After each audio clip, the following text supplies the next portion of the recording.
Welcome to Gradeful, where we provide online tutoring for students all around the world. If you're interested in finding out how you can be paired up with a Gradeful tutor to prepare for your next test, find our contact information in the About page of our YouTube profile. Reach out, we'd be happy to hear from you. Also, feel free to smash the thanks button if you feel like our videos are helping you to achieve your college dreams. Right now, we're working on the March 2022 Writing and Language Test, Section 2 of the QAS, and let's go ahead and jump right in. So question number 1 here. Which choice provides the most effective transition to the discussion that follows in the passage? So in this situation, this is actually our most important question in section 2. So I'm really glad we're getting it here first. It's what we refer to as the excuse for the main idea. So it's this one right here.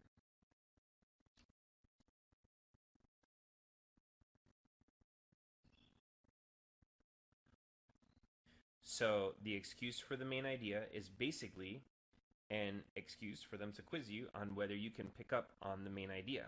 So when they say, what's the transition to the discussion that follows, they're basically saying, what is the discussion that follows? And if you have a little quick conversation with yourself answering that question, then it'll usually lead you to the right answer.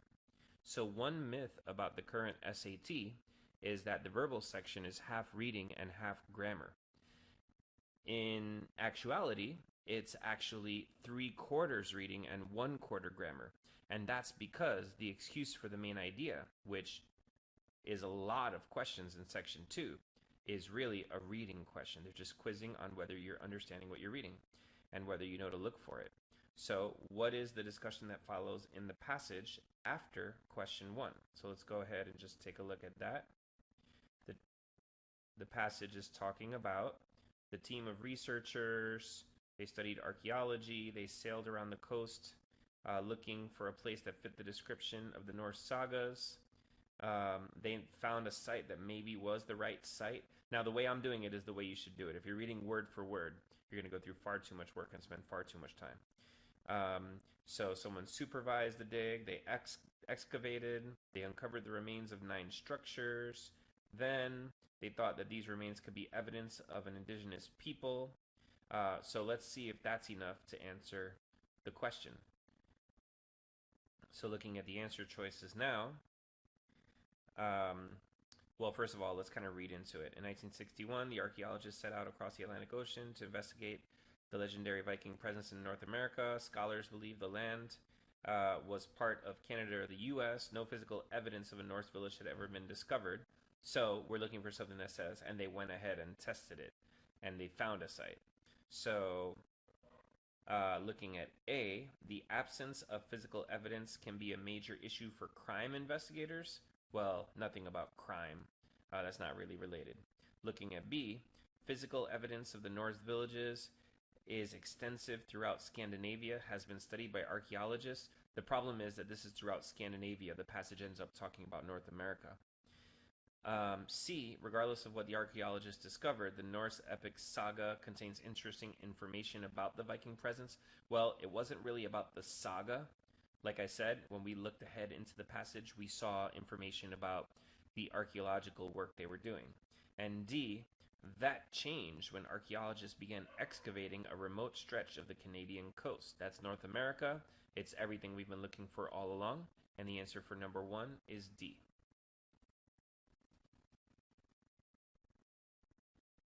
Going to number 2, the team of researchers, which included blah, blah, blah, blah, blah, who studied blah, blah, blah at some university, sailed around the coast of Newfoundland, looking for a place that fit the description. So now, just on my own, what would have fit there, and this is before I looked at any of the answer choices, it just looked like it needed looking, right? Just reading it again. And notice that I'm not reading word for word because that's very defeating. So the team, which included some people who studied some stuff at some university, sailed around this place looking for a place that fit the description. If you can read the way I'm reading, you're going to get a higher score on the SAT with less work than everyone else. And the answer for number 2 is B. Going to number 3, the writer is considering adding or deleting something. So adding and deleting is one of our important things that we see all throughout the paragraph. And when the SAT asks you whether you should add or delete something, it's a main idea question. So yet again, they're quizzing you on the main idea. It's more of a reading question. So let's take a second and just assess the main idea in this paragraph.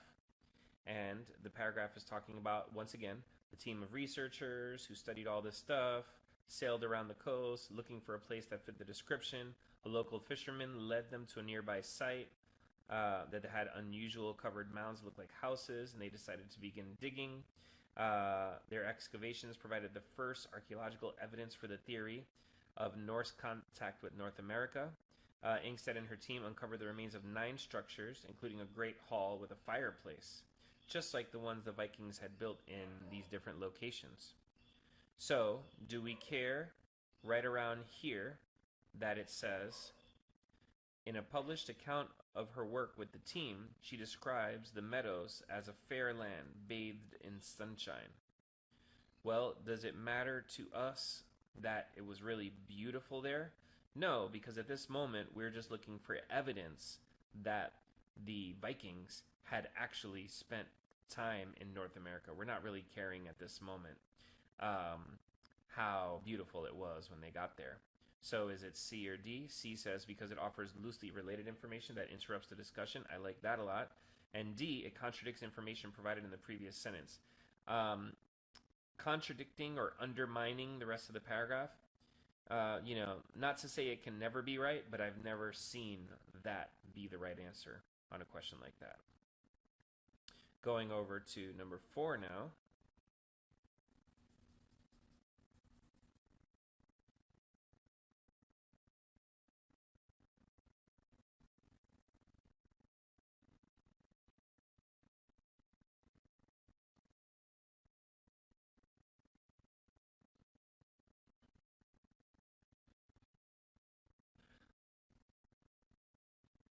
All right, number 4.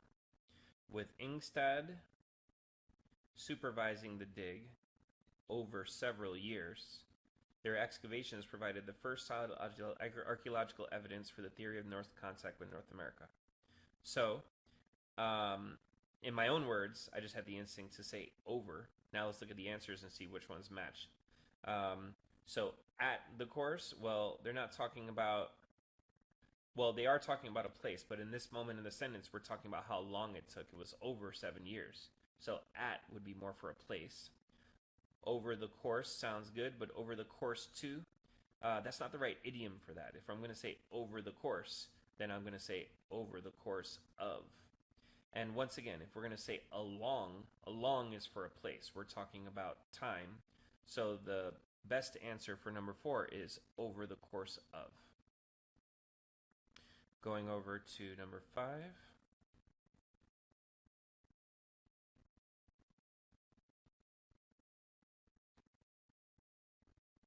Which choice provides the best transition to the concluding sentence? Okay, once again, it's our excuse for the main idea. They're telling us that they need a transition to the concluding sentence, but what they're really asking is our reading comprehension. They're saying, what is the concluding sentence? So let's have that little discussion. On a real SAT, you want to have this discussion with yourself. When they found scraps of iron, melted metal, and part of an anvil, they concluded the remains were Norse, providing proof of a Western Norse migration. So, now by the way, what were they saying up to that point? The people were hunter-gatherers who made advanced tools and structures out of wood and bone.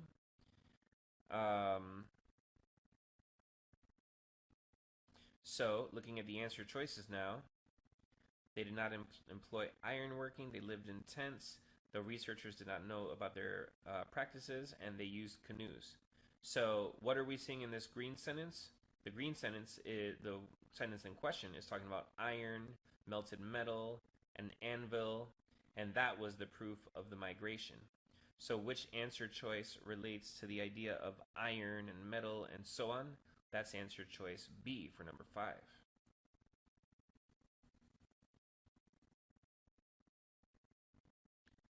Now we're going to number 6. Another excuse for the main idea. So if nothing else, you're seeing how common that one question is throughout section 2. And we're not kidding when we say that half of section 2 is really an extension of section 1. So here they're asking us to set up the details provided in the paragraph. They're basically saying, what are the details provided in the paragraph? And in order to answer that well, I'm going to clip the other part of this paragraph and go ahead and put them next to each other so that we can read it with some continuity there.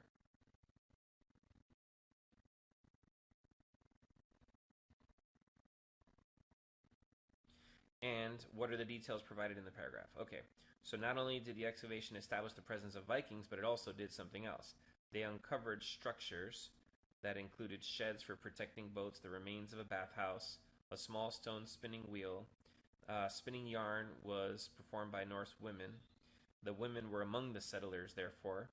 The artifacts led her to conclude that more than 100 Vikings lived at the site for several years, and they used it as a base. They found their findings rewrote the history of Viking exploration. It confirmed that there were these older links than people had previously believed. So what are we seeing? The details are sheds,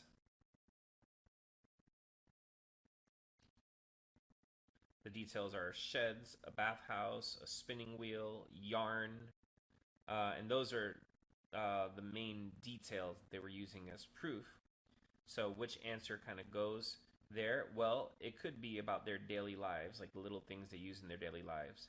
An excellent book about their adventures, totally unrelated to what we saw.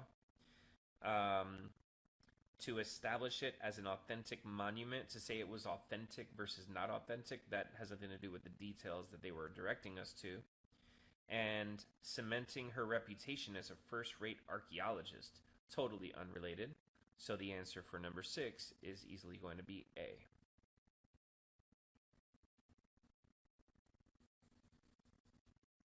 Going to number 7. Number 7, we're talking about effectively combining sentences at the underlined portion. Effectively combining is one of our rules that comes up really often.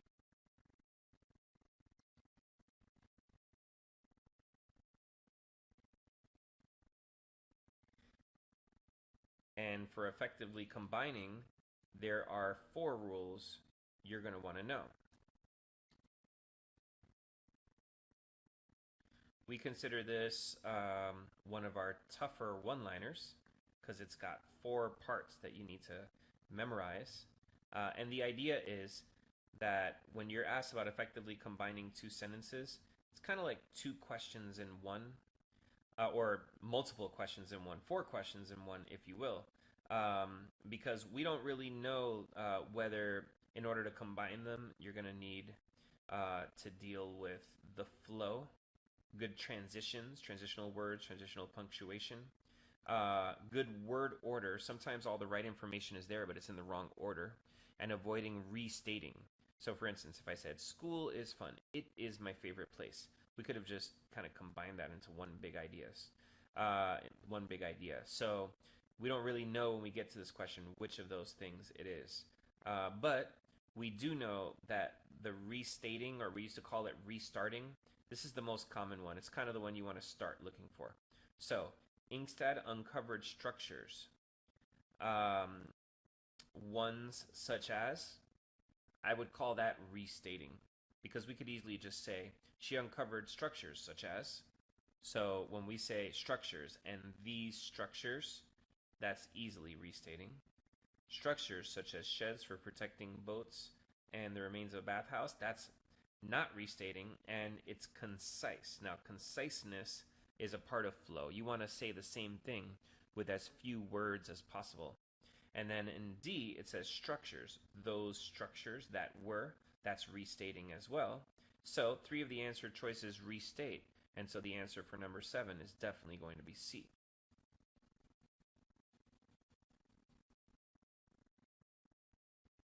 Now we're jumping to number 8.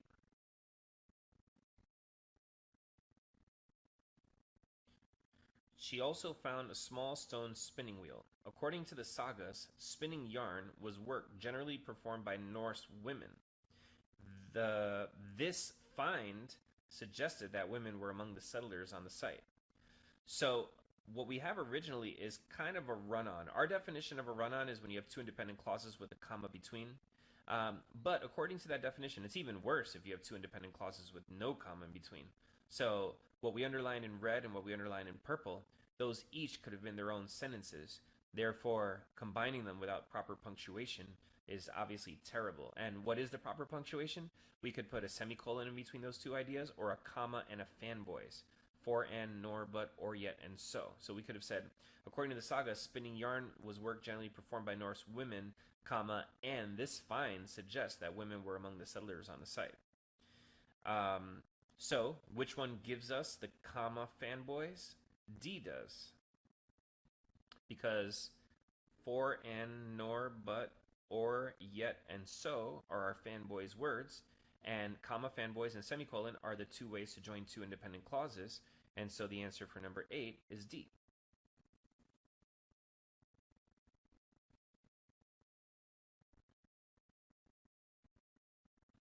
Let's go ahead and bring the above part of the paragraph back in to the bottom page, so once again, so we can read with some continuity.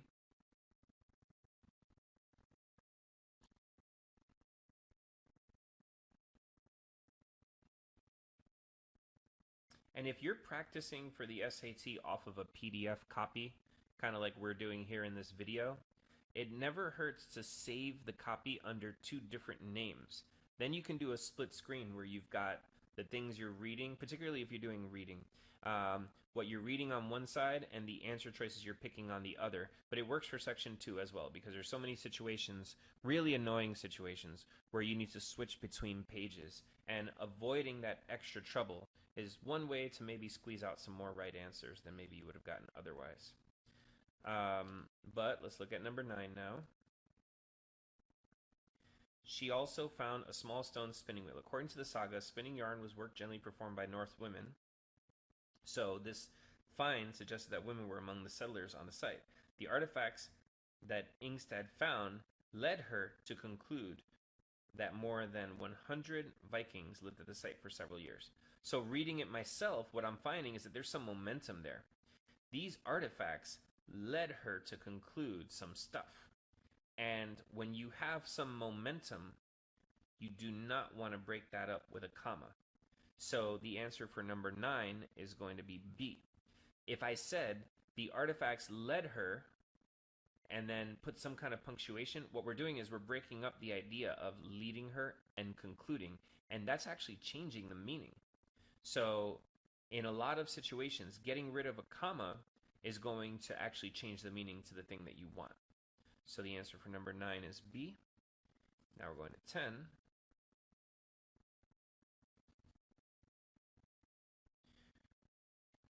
Now, when we were on number 9, we kind of started right around here and started reading with momentum in 9. That momentum is helping you in so many ways. So now that we're on 10, we're going to start reading around 9 to read into number 10. So the artifacts that they found led her to conclude that more than 100 Vikings had lived at the site for several years, using the site as a base to explore other parts. So what are we looking for here? Well, we're renaming the noun of the site that they were talking about. Just starting over, she concluded that more than 100 Vikings lived at the site, using it as a base. So in order to pick the right pronoun, you need to know what word specifically it is that you're renaming, and that's going to change everything. So now we're going to 11.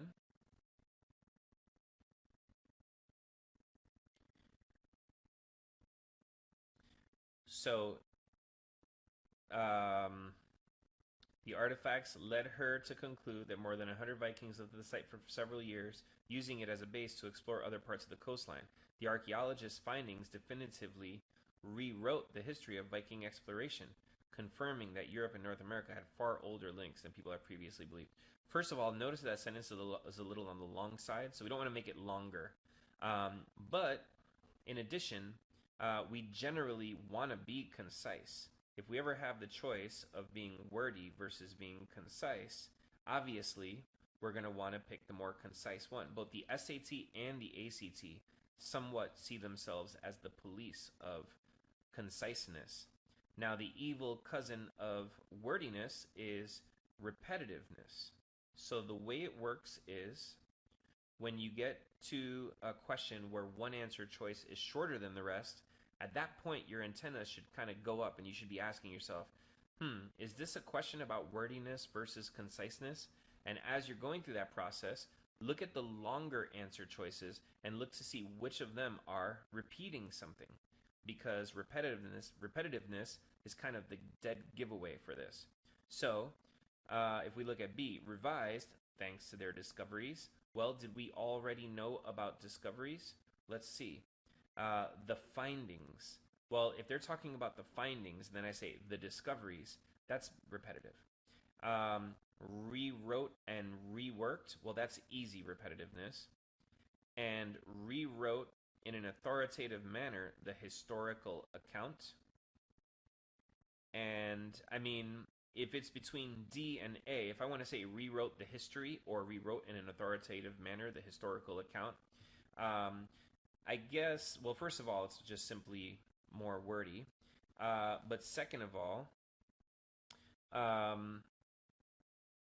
the word definitive was used, and definitive kind of means that what was being done authoritatively. Just getting some better zoom there, apologies. So they mentioned the word definitively and also confirming. Both of those are authoritative. So when we say authoritative, that's repetitiveness against the words definitive and confirming. Because if I'm definitive and I confirm something, that's really closely related to having a lot of authority in the way we write. So the only one left standing for number 11 is A.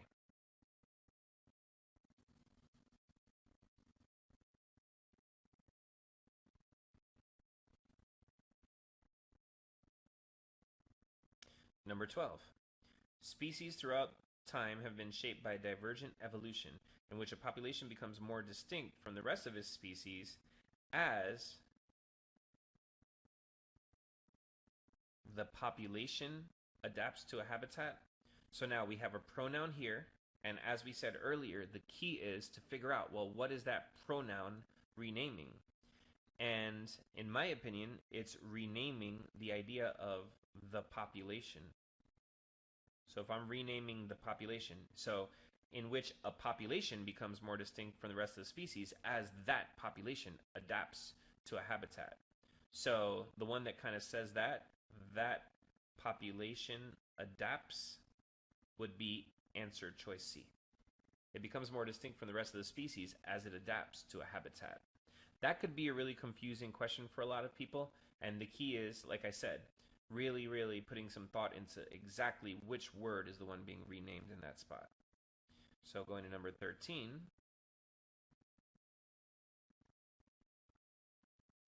So they're becoming more distinct from the rest of the species as it adapts to a habitat.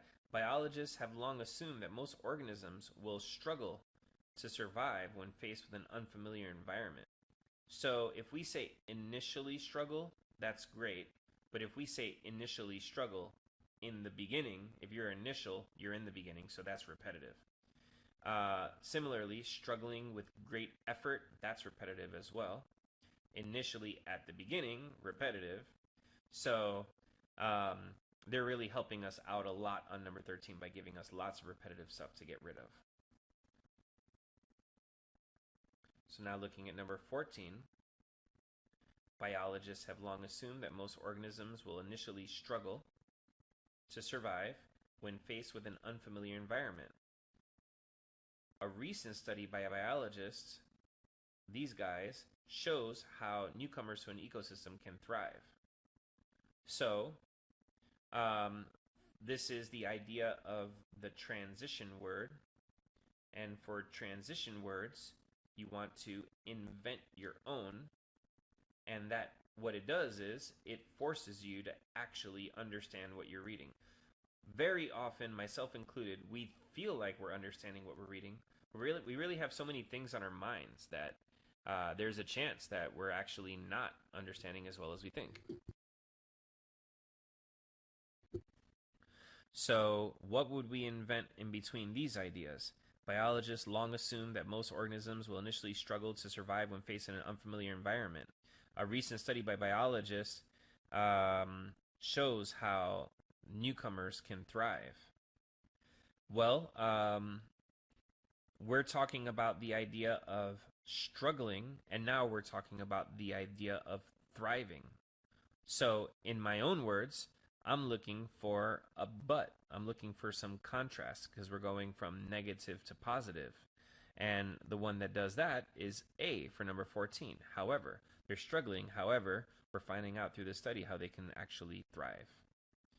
Going over to number 15 now.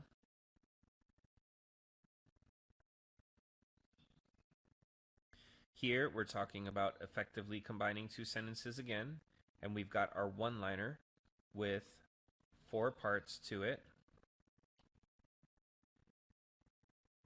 So we want flow, transitions, word order, and avoid restating.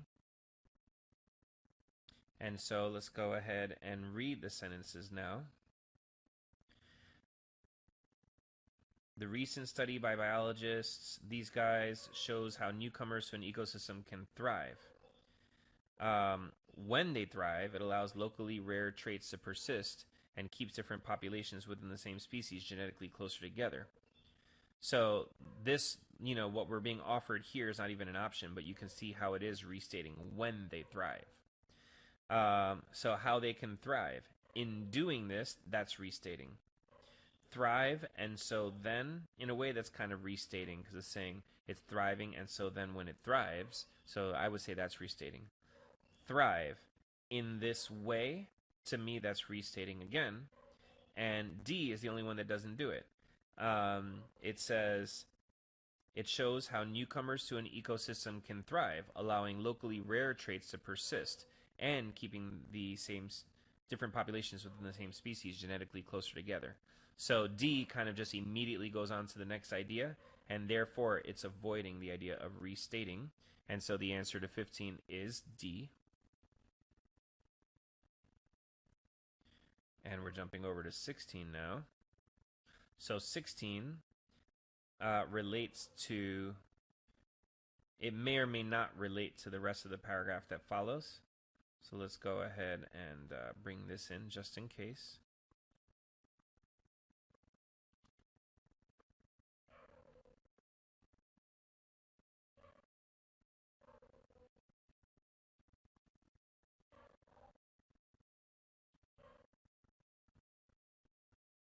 Okay, so for 16, the experiment subject was the 3-spine stickleback fish. These guys examined how 2 ecotypes, or genetic variants, of stickleback, relatively smaller ones from lakes and larger ones from streams, fared when removed from their usual habitats. So we're getting like a little side definition here. The way I would fix this in my own words, and you want to always fix in your own words first when possible, just so you get a better understanding of what you're doing. So the researchers examined how 2 ecotypes, or genetic variants, of stickleback, and then they kind of continue from there. So the answer choice that kind of does it that way is D. It gives us the genetic variance as kind of like a little side definition before continuing whatever else they were saying. So the answer for 16 is D. And as we go to 17, there's a good chance we're going to need to know what's in here. So let's just go ahead and copy it and bring it over with us.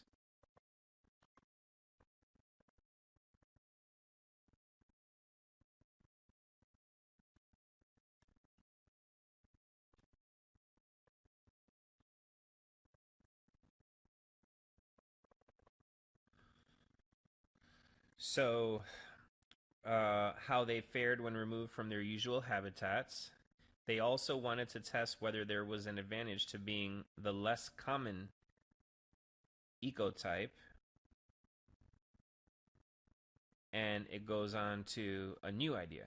The researchers placed sticklebacks from each environment into multiple cages in lakes and streams. So the original answer choice A looks like a run-on because you have two things that could each be their own sentence, and they're joined with simply a comma between. B is joining them in kind of a wordy kind of way. D is giving us a colon, and the problem with the colon there is, well, I guess comes from the definition of a colon, so let's quickly go through that. You definitely, this is maybe one of the top things you should know by heart before going into an SAT. You need to know the rules for colon, semicolon, and long dash. So right now we're dealing with the colon, and that one says that the first part is an independent clause and the second part is anything that describes the first part. So what's wrong with D? The second part is a new idea. If we wanted to describe the first part and we're ending the previous part before the colon with the word ecotype, then that would say, to being the less common ecotype.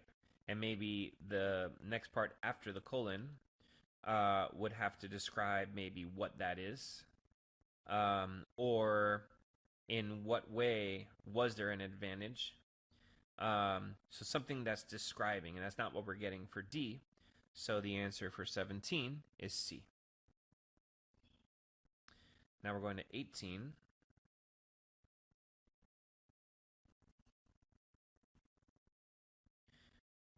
Each cage contained 2 fish of one ecotype and one of the other. In half the cages, lake sticklebacks were in the majority. In the other half, stream sticklebacks were in the majority. Well, we've already got these rules on the screen. The semicolon is for 2 independent clauses, and we do have 2 independent clauses. In half the cages, the sticklebacks were in the majority. That could be its own sentence. In the other half, stream sticklebacks were in the majority. That also could be a sentence. So we have 2 independent clauses joined with a semicolon, and the answer for 18 is A.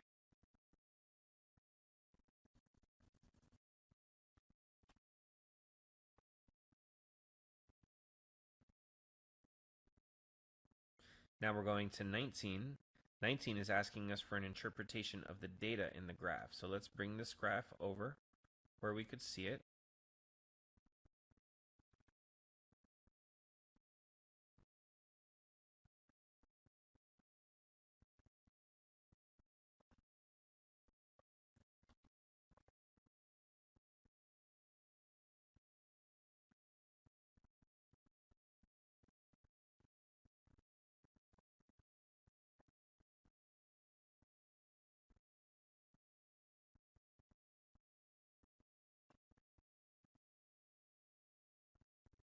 Alrighty.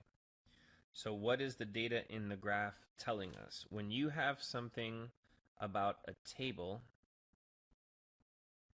you want to go ahead and assess the overall trend on your own first.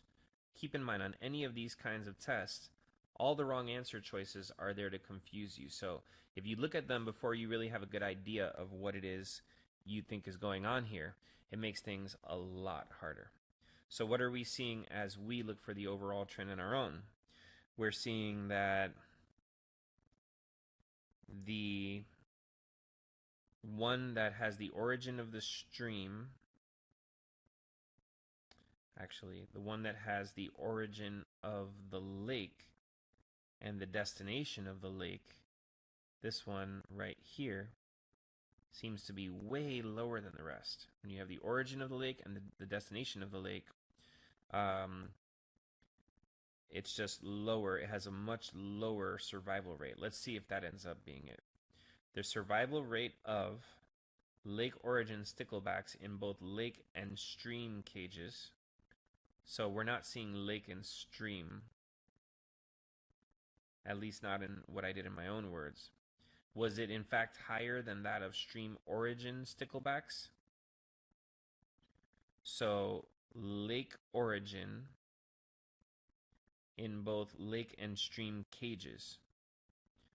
So once again, lake origin and lake and stream cages was higher. That's actually not what we found, because we found that lake origin with lake destinations was actually lower. So answer choice A is saying lake origin and lake destination was one of the higher ones. So that's what's wrong with A. Going to B, was it highest for stream origin sticklebacks placed in lake cages? Let's see if that's true. So we've got stream origin in a lake cage. That's this one here, which we're seeing right here. And it's not, in fact, the highest out of all of them. So I think we can get rid of B now, looking at C. The survival rate of lake origin sticklebacks in stream cages was more than twice that of lake origin sticklebacks in lake cages. So is that true here for number 19? So we've got lake origin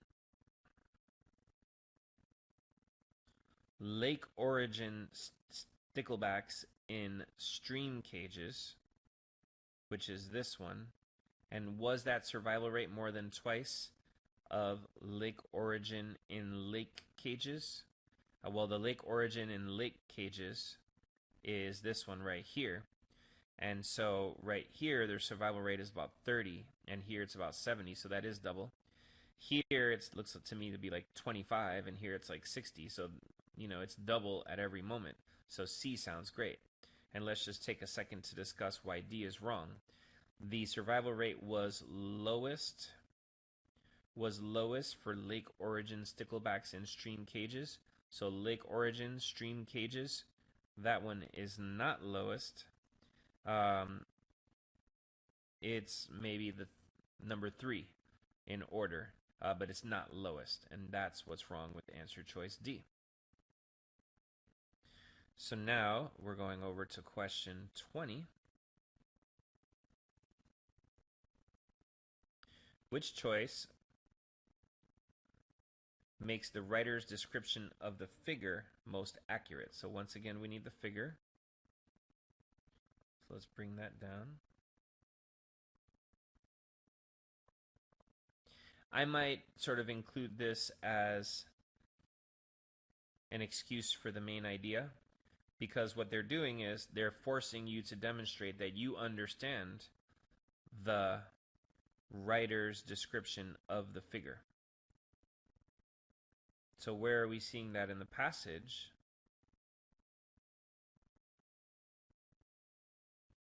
The researchers inferred that an advantage of rare ecotype was having a diet that differed from that of residents. That doesn't seem to be a description of the figure.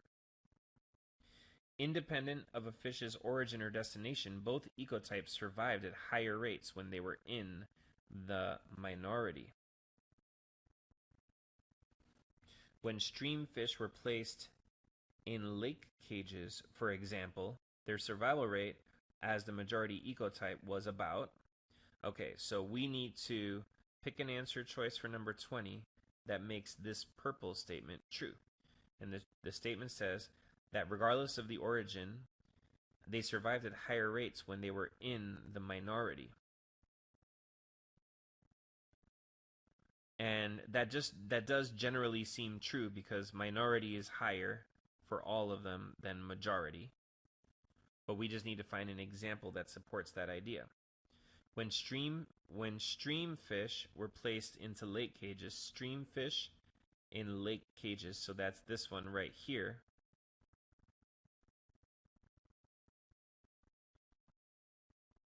their survival rate as the majority was 60%. Well, that just, let's see, as the majority was 60%, that's true. When they were the minority, nearly 75%. Well, that one's not as true because we're looking right here for stream origin and lake destination. So it's simply not true for that group because we're looking for stream fish placed into lake cages. Okay, just making sure. So now, looking at B, B says it was 65, which we did have right here. But when they were in the minority, it was nearly 95, which is what we have right here. And so that matches totally, and it also drives home the point that the survival for minority was higher, which is what they're saying right here. Higher rates when they were in the minority. So the answer for 20, one of the harder questions we've seen, is B for boy.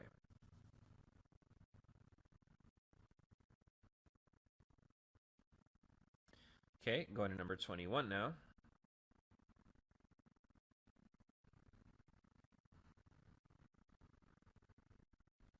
The researchers concluded that because newcomers face less competition. Okay, so apostrophes are for possessives.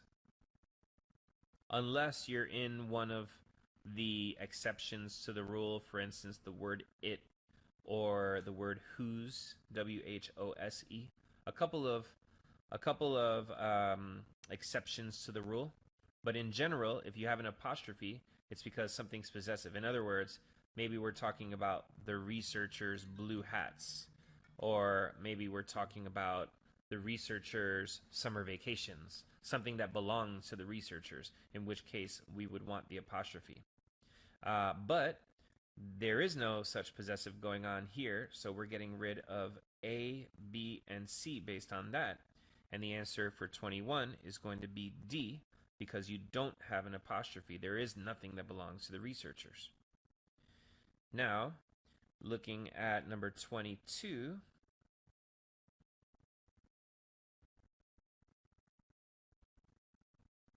looking at question 22 here, we need a conclusion to the passage. And it was kind of a complicated scientific passage, but it was generally talking about the researchers the research that was done on fish. And let's see how the paragraph goes.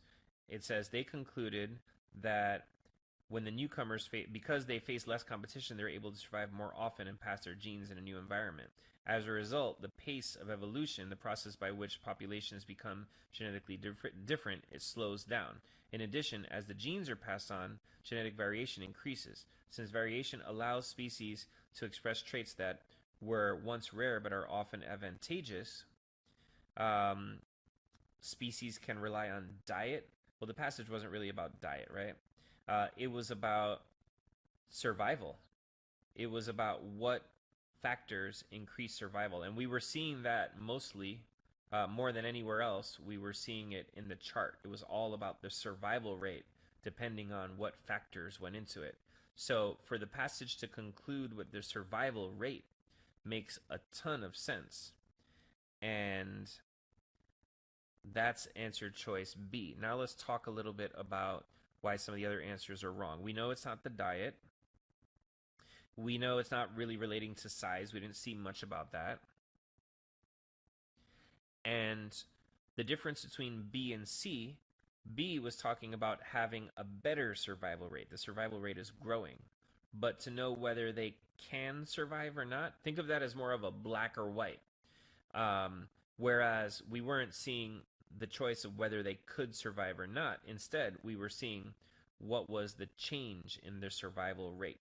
So it wasn't black or white, it was a matter of degree, and that's the difference between answer choice B and C for number 22. Going over to 23 now.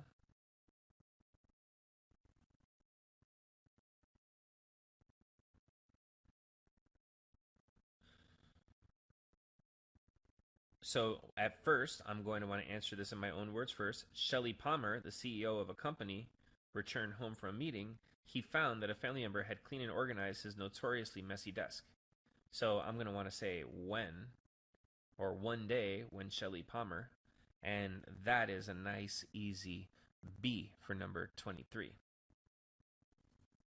Looking at 24, which choice provides an effective transition from the previous sentence to the information that follows? That's again our excuse for the main idea. They're basically asking us what is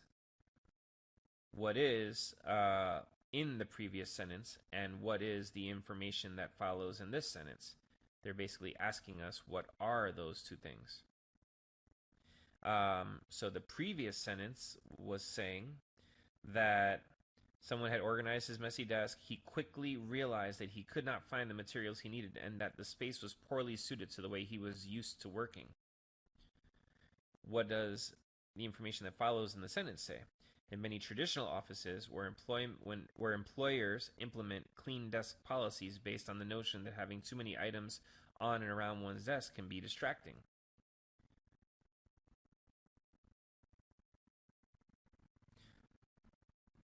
So I guess on my own here, I'm seeing a contradiction, because we're seeing that according to Palmer, he liked it a little messy because he found that was better suited to the way he was working. And then in the next sentence, it says traditional offices actually have policies that cause people to have less things on their desks. So I'm seeing a big contradiction. So now looking at the answer choices, A is talking about employee complaints. I'm not really seeing a complaint. B is talking about being bound to a strict schedule. We're not talking about the scheduling. We're talking about the organization of a desk. And C is saying such imposition occurs on a larger scale in traditional offices where there are these clean desk policies. That makes a lot of sense, because we were talking about how what happened in his home office related to what happens in bigger offices in general. And looking at D, just to be thorough, D is talking about complex filing systems can hinder the efficiency of workers. We weren't really talking about filing systems yet. So a nice easy answer for number 24 is going to be C.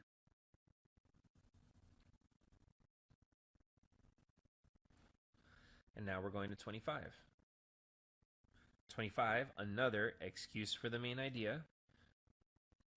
So let's go ahead and put the one-liner in there, even though we're seeing so many of these questions on this passage. But we need to set up the main claim of the passage. So we need to kind of read ahead a little to figure out what is the main claim of the passage. So, as a study by the psychologist suggested, employees experience increased productivity when they're allowed to determine the number and arrangement of items on their desk. The psychologist asked participants to do that. Others were given the same furniture, so they're doing an experiment. They then conducted the same task. Participants who had the freedom to arrange their spaces completed tasks more quickly. So, we're seeing that there's a study that went on that said that when people get to arrange their desks the way they want, even if it's not the most efficient way, I guess it makes them happier, so they work better. So better work gets done when people are able to control their desk according to how they like. So let's see which answer goes with that. The state of an employee's desk can reflect a number of things about the personality. I didn't see that as we glanced ahead. B, as experts confirm, employees can work more efficiently by organizing their materials. It's not about being more efficient. The study showed that people needed autonomy. They needed to be able to do it the way they wanted to do it. Looking at C, some companies have gone to the extreme of distributing detailed handbooks explaining what they should and should not keep. Maybe or maybe not that's true, but it's not what we saw as we looked into the passage. And D, researchers have been challenging that idea, however, and employers would be wise to listen. So yeah, the researchers challenged that idea because they did the experiment and it found that when you let employees have messy desks, they work better. So that's challenging the idea that a lot of employers have that their desks, that their employees' desks should be kept neat. So the answer for 25 is going to be D. And now we're going to question 26. This is an important question on the string of nouns joined by prepositions. So let's put that rule in here so we can talk about it.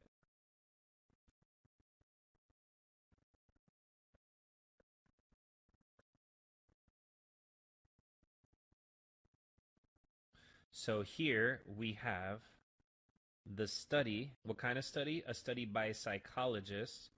What kind of psychologists? Psychologists at a certain university. What kind of university? A university in the United Kingdom. Those are all nouns. Now, these words that connect all the nouns, those are all the prepositions. So we have a string of nouns joined by prepositions. The rule for that situation is judge singularity and plurality by the first noun in the string. So in my example right here, I can just simplify this whole sentence by saying the keys are gold. So in question 26, we can say, as a study suggests, employees may experience increased productivity when blah, blah, blah, blah, blah tends to happen. So once we decide that the study is the word that's controlling singularity and plurality, then we can conjugate. We can say, well, one study suggests, multiple studies suggest, multiple studies are suggesting, and multiple studies have suggested. So the only answer choice that's singular is C for number 26. Going to number 27 now.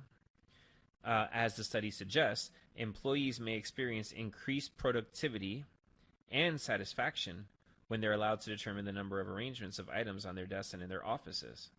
Well, answer choice A on 27 is very concise. It says everything we need to say, and most likely the extra information in B, C, and D is probably very repetitive. Moving forward to number 28. The psychologists, Craig Knight and S. Alexander Haslam, asked some participants to do administrative tasks in a clean office. So what are we seeing? We're seeing a modifier. A modifier is something that's missing the subject, the verb, or both. So in this area here, in blue, there's no subject. Actually, there is a subject, the psychologist. It's giving us their name, but there's no verb in there. And the idea of identifying that something's a modifier is that if it's deleted, the rest is okay. So we can say, the psychologist asked some participants. So it's a modifier, and it can be separated by commas, and the nice answer to 28 is A.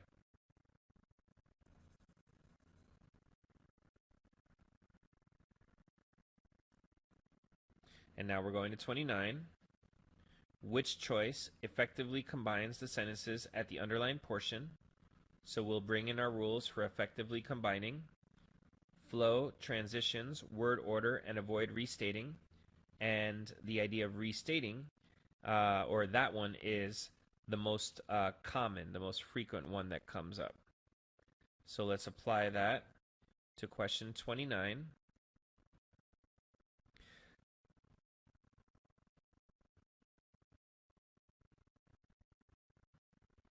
Some employers might argue that a clean desk policy being necessary would keep workers from being.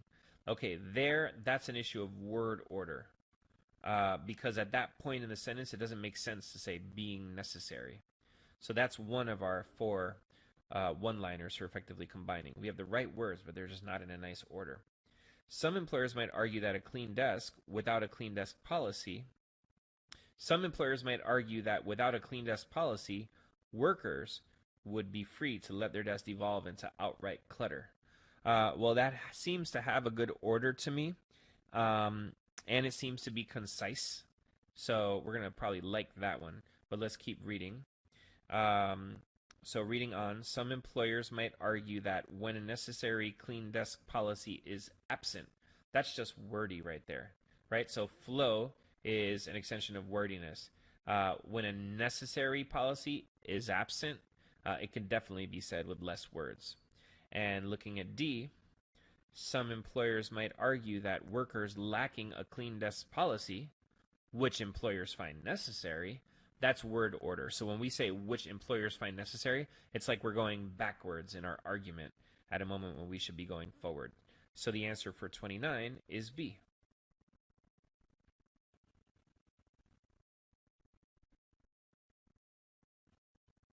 And now we're going to 30.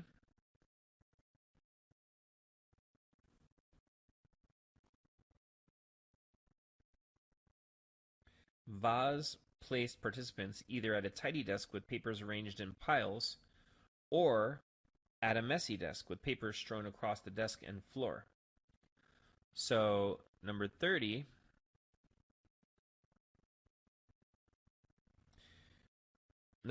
just reading it in my own words, just really seems like we need to just get rid of those extra words. They're all wordy.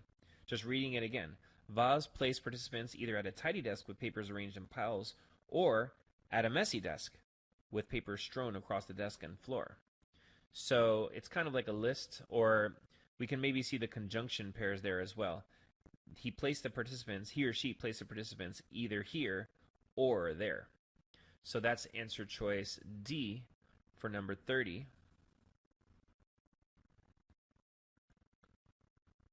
Now we're going to 31. Requiring workers to maintain sparse desks may have a negative impact on office productivity.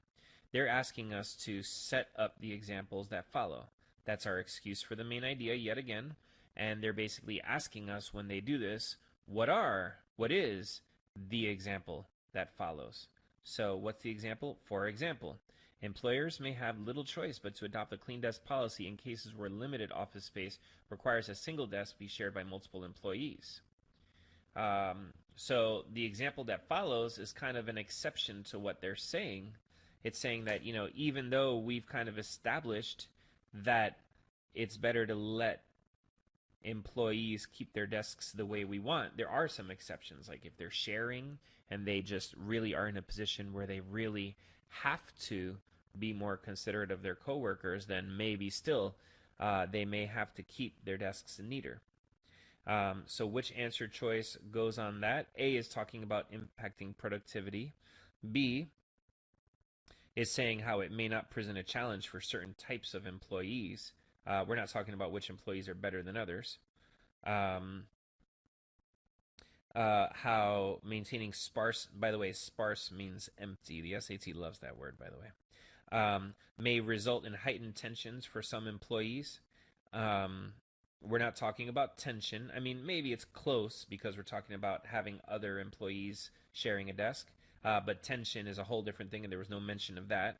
And being necessary in some environments fits, because it may be necessary to have a neat desk in some environments, for example, where limited office space exists.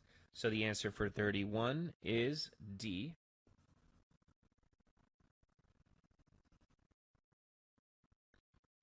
And now we're looking at 32. So in places where employers have little choice but to adopt the clean desk policy in cases where limited office space requires a single desk be shared by multiple employees. In workplaces where people have their own desks, however, employers would well consider the potential of permitting workers to arrange or clutter their desks as they like.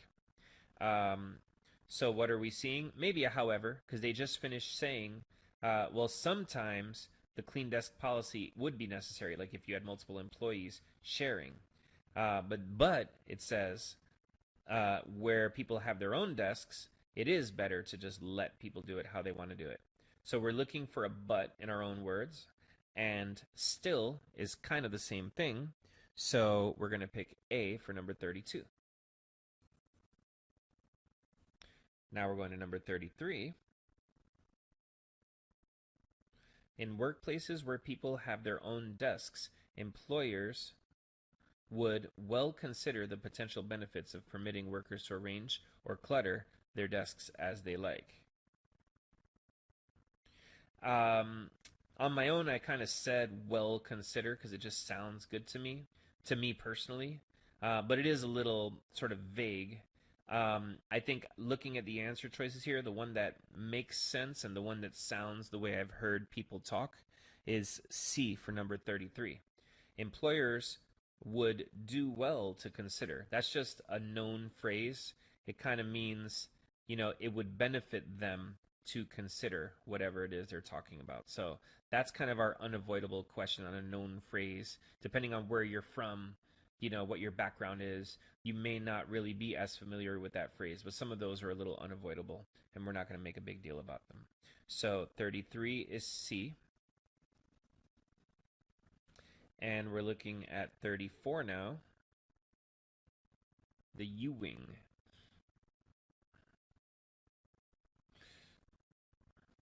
Doug Chan had a problem with his spaceship. Designed for the 2016 film Rogue One, the vehicle sketched out by Chang and his team of concept artists, professionals who help filmmakers and video game producers translate ideas from page to screen, looked a little too above this planet. Okay, so in order to answer this question, let's bring up the rules for special punctuation, in particular, the long dash.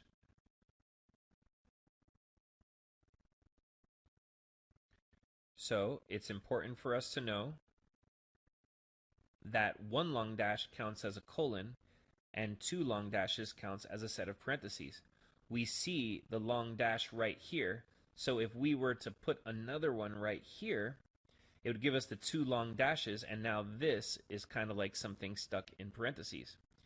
And you could put parentheses at the beginning or end, or you could put commas at the beginning and end. They just kind of need to match each other.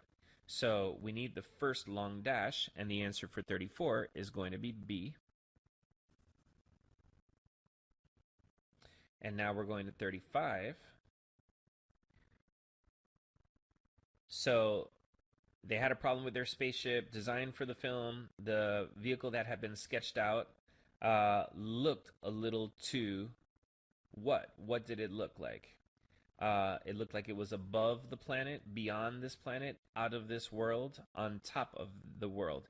Another kind of known phrase, out of this world, is a saying that means crazy. So what was the problem with their concept? It looked a little too crazy, and the answer for 35 is C. Going to 36 now. In any other film, perhaps the futuristic design would have sufficed, but Chang wasn't working on just any film. He was working on the latest installment of Star Wars, a franchise of science fantasy films whose merchandise includes toy versions of the spaceship Millennial Falcon. Okay, so 36 is asking us to establish a main idea of the passage. Once again, yet again, our excuse for the main idea, where we need to announce what is that main idea. So they're saying, what's the main idea of the passage? And they may as well be asking us, go ahead, find out the main idea of the passage, have a little discussion with yourself about it, and then come back, and chances are one of the answer choices will kind of match what it is that we found. So let's take a quick look throughout this passage. Let's not read word for word, because in order to answer so many main idea questions, you have to be quick on your toes, quick on your feet to kind of just like look through quickly. So let's do that. So when preparing to make the original film, the director turned to these concept artists to create art depicting the vehicles. Okay, the aesthetic that emerged was a blend of cinematic and world history, incorporating a used universe feel. Nothing looked shiny and new. The designs needed to mesh seamlessly with those. So they kind of had to look a little old-fashioned. Depicted in Rogue One immediately before the original Star Wars films. When the new ship was placed alongside the iconic X-Wing, the two vehicles looked different as night and day. They would need to take it back to the drawing board. He'd been working on Star Wars films for a long time. He was developing a trilogy. What is Star Wars and what is not? So it kind of needs to fit the Star Wars brand is what they're saying. And the thing that I notice about that brand is that it's kind of this combination of futuristic and used at the same time. So if there's nothing better, I wouldn't mind A, because the Millennium Falcon is kind of an example of one of the old Star Wars spaceships. They frequently travel from planet to planet. Um, Maybe. I mean, that is Star Wars, right?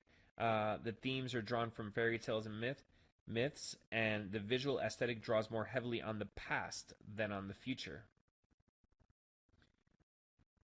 So, looking at this, that kind of matches, D kind of matches what we were saying, how the visual aesthetic draws from the past. Let's go ahead and look again and see where we saw that. Uh, One place where we saw it was right here. The aesthetic that had emerged when they first in the 70s were creating Star Wars was a blend of cinematic and world history, incorporating a used universe. Nothing looked shiny and new. So there's this surprising idea that everything in Star Wars looks kind of old. And so that matches answer choice D for number 36. I might consider that one of the harder questions in my own opinion. Now looking at 37, when preparing to make the original Star Wars films in the 70s, director George Lucas turned to concept artists, these guys, to create art depicting the creatures, vehicles, and locations. So we're getting a list: creatures, vehicles, and locations. So which answer gives us a list? That is 37. That is C for 37. Going on to number 38, which choice best supports a point made earlier in the sentence? So it's our excuse for the main idea. And they're asking us, once again, yet again, they're saying, what is the point being made earlier in the sentence? So let's just take a second to do that. So many of our tips that we give for the SAT are basically guiding you through the process of where should you speed up. So when we're getting a quick take on the main idea, we should speed up, and where should you slow down? If you're asked for the main idea, you have to get it. You can't skip that step, or else you're going to kind of make a dumb mistake, so to speak. So the aesthetic that emerged was a blend of cinematic and world history, incorporating, let's see, the used universe feel. Nothing looks shiny and new.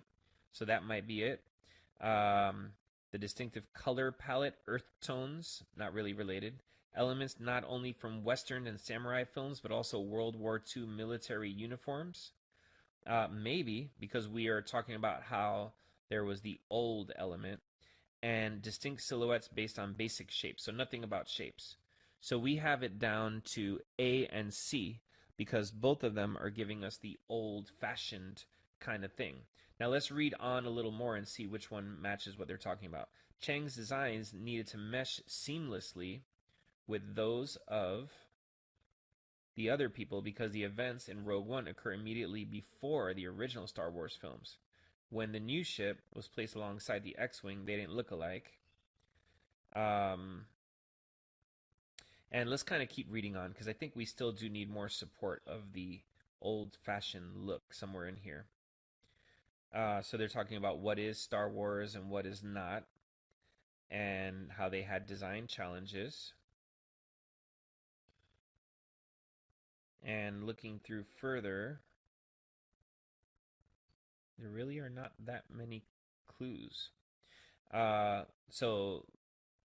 Okay, I think I did find a new clue. For the next version of the spaceship, they began incorporating elements from real-world vehicles, such as the widely recognized 1960s Huey helicopter. So here we're seeing that it's drawing from the past. And in fact, that 1960s helicopter, I feel like that's the clue that we were missing when we answered question number 36, because the aesthetic drew on the past, more on the past than the future.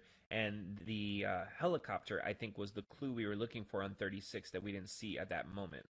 And so now, coming into 38, is it about how nothing looks shiny and new?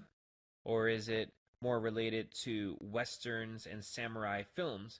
Well, because there's the idea of world history, cinematic and world history, I think we can say World War II because they mentioned history. So between A and C, although this is admittedly a very difficult question, we're going to pick C for 38. because they mentioned the 1960s helicopter later on, and because they mentioned world history earlier in that sentence.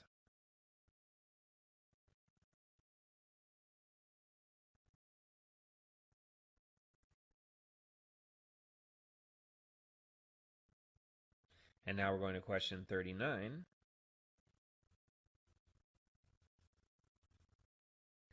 So we were talking about the failures of the original prototype for the spaceship they were going to use in Rogue One.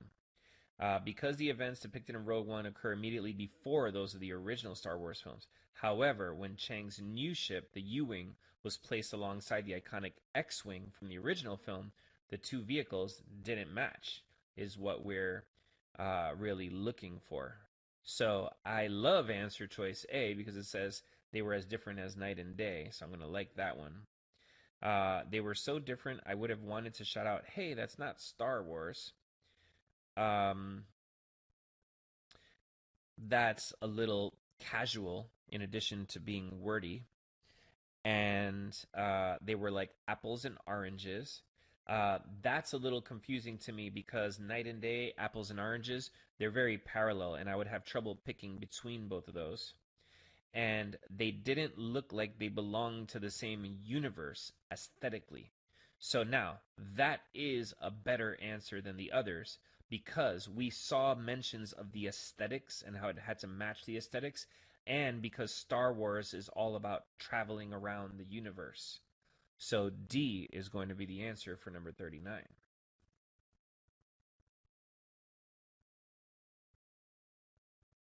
And looking at number 40 now. He had been working on Star Wars films since the mid-1990s when Lucas selected him to be the head of Lucasfilm art department. At the time, Lucas was developing a trilogy of 3 prequels to the original Star Wars, and he encouraged Chang to take bold risks and explore the gray area between what is Star Wars and what is not.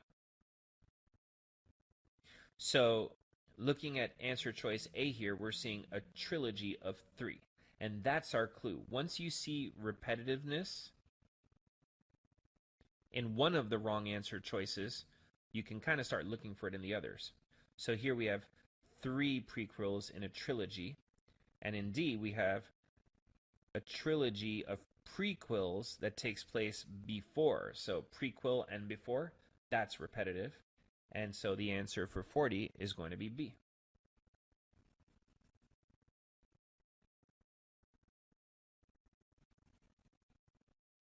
Going to 41. At the time, Lucas was developing the trilogy to the original Star Wars, a prequel to the original Star Wars, and he encouraged Chang to take bold risks. So Lucas was developing this, and Lucas encouraged Chang. So that sounds like answer choice A. Lucas didn't encourage Lucas.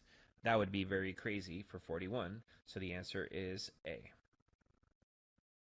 And now we're going to question 42. Question 42 is asking us where to place this sentence that they're offering us, and that is a sentence location question. For sentence locations questions, you want to look within and imagine. Most people will quickly read the sentence in question and quickly look to see where it goes because that sounds like that's what they're asking you to do.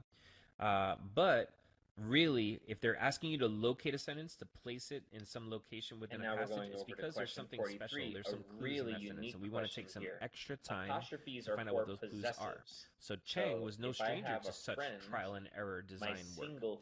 So we're looking for maybe before this sentence to say what was the type of work, because now it's being referred back to. Chang was no stranger to such work. We have Macquarie and Johnson's then maybe visual after vocabulary. this, The visual we want to see vocabulary something does about belong to them. his experience. So we don't what see an is the apostrophe. experience he So had that there's something wrong that makes there. him no stranger to such Now, if type we of look at design C, work?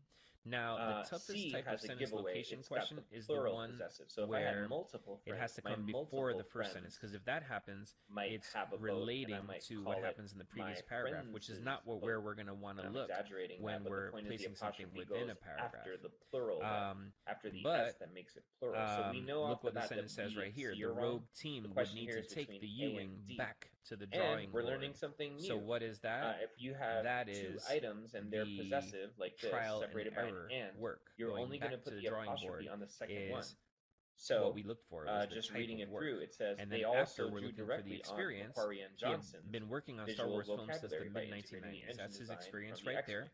And So what's therefore, happening? the answer for Macquarie 42 is and going to be A. We're going to place this sentence Johnston before is sentence being 1. kind of described as a single thing, and then we want the apostrophe S after that thing. And it's really unique, and it's the first time I've ever seen this on an SAT. So we learn something new every day.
And now going to question 44, it makes a lot of sense that we're finishing with the excuse for the main idea.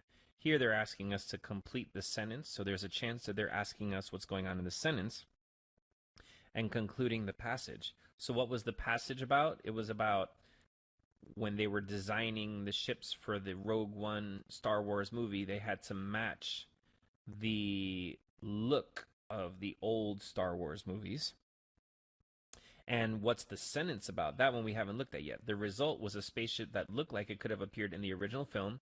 Chang says the final design looks very obvious, but he adds that. So it was that the design is very obvious. So we don't quite know which of these main ideas is the one that's most important here because they mentioned them both, and it really can't be about both of them. So we're looking for an answer that talks about matching the look. Well, matching the look could be very challenging, so A sounds okay to me. How you can configure the wings 100 different ways, unrelated. Organic, unrelated, because we're not talking about vegetables here. And last but not least, getting to that obvious look is very hard.